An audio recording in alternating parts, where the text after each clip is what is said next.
ನೀವು ಕೇಳುತ್ತಿರುವ ಗಾದೆಮಾತು ಒಳ್ಳೆ ರಸವಳ್ಳಿ ಕಳ್ಳಿಗಿಡವನ್ನು ಹಬ್ಬಿತು ಎಂಬುದಾಗಿದೆ.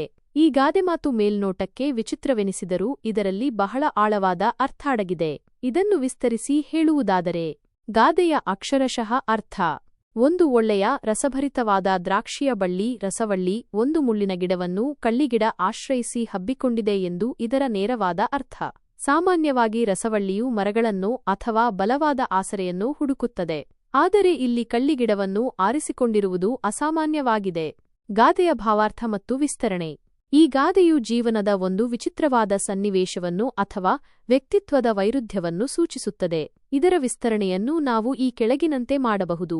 ಒಳ್ಳೆಯದು ಕೆಟ್ಟದ್ದನ್ನು ಆಶ್ರಯಿಸುವುದು: ಕೆಲವೊಮ್ಮೆ ಒಳ್ಳೆಯ ಗುಣಗಳು ಅಥವಾ ಒಳ್ಳೆಯ ವ್ಯಕ್ತಿಗಳು ಕೆಟ್ಟ ಪರಿಸ್ಥಿತಿಯಲ್ಲಿ ಅಥವಾ ಕೆಟ್ಟ ವ್ಯಕ್ತಿಗಳ ಸಹವಾಸದಲ್ಲಿ ಸಿಲುಕಿಕೊಳ್ಳಬಹುದು. ರಸವಳ್ಳಿಯು ತನ್ನ ಬೆಳವಣಿಗೆಗೆ ಆಸರೆ ಬೇಕಾಗಿ ಕಳ್ಳಿಯನ್ನು ಆಶ್ರಯಿಸಿದಂತೆ, ಒಳ್ಳೆಯ ವ್ಯಕ್ತಿ ಅನಿವಾರ್ಯವಾಗಿ ಕೆಟ್ಟವರ ಸಹಾಯವನ್ನು ಪಡೆಯಬೇಕಾಗಬಹುದು ಅಥವಾ ಕೆಟ್ಟ ವಾತಾವರಣದಲ್ಲಿ ಬದುಕಬೇಕಾಗಬಹುದು. ಅನಿರೀಕ್ಷಿತ ಸಂಬಂಧಗಳು: ಜೀವನದಲ್ಲಿ ನಾವು ಅನಿರೀಕ್ಷಿತ ಸಂಬಂಧಗಳನ್ನು ಕಾಣಬಹುದು. ಹೊರನೋಟಕ್ಕೆ ವಿಭಿನ್ನವಾಗಿ ಕಾಣುವ ವ್ಯಕ್ತಿಗಳು ಆಳವಾದ ಸ್ನೇಹ ಅಥವಾ ಸಂಬಂಧವನ್ನು ಹೊಂದಿರಬಹುದು. ರಸವಳ್ಳಿ ಮತ್ತು ಕಳ್ಳಿಯ ನಡುವಿನ ಸಂಬಂಧವು ಇಂತಹ ಅನಿರೀಕ್ಷಿತ ಬಂಧವನ್ನು ಸೂಚಿಸುತ್ತದೆ.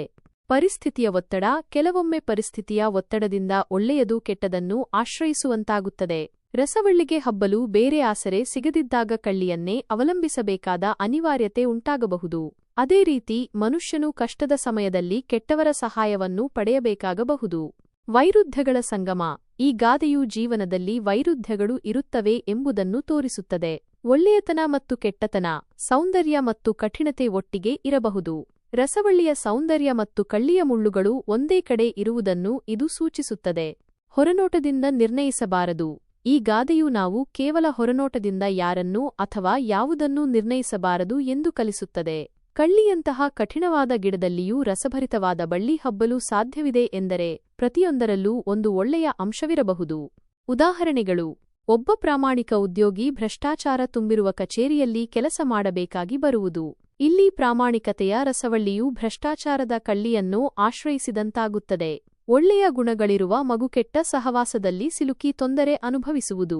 ಬಡತನದಲ್ಲಿ ಬೆಳೆದ ಪ್ರತಿಭಾವಂತ ವಿದ್ಯಾರ್ಥಿಯು ತನ್ನ ವಿದ್ಯಾಭ್ಯಾಸಕ್ಕಾಗಿ ಕಷ್ಟಪಡುವವರ ಸಹಾಯವನ್ನು ಪಡೆಯುವುದು.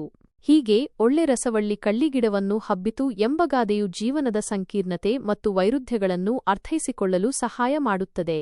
ಮೇಲ್ನೋಟಕ್ಕೆ ವಿಚಿತ್ರವೆನಿಸಿದರೂ ಇದು ಆಳವಾದ ಅರ್ಥವನ್ನು ಒಳಗೊಂಡಿರುವ ಒಂದು ಮಾರ್ಮಿಕವಾದ ಗಾದೆ.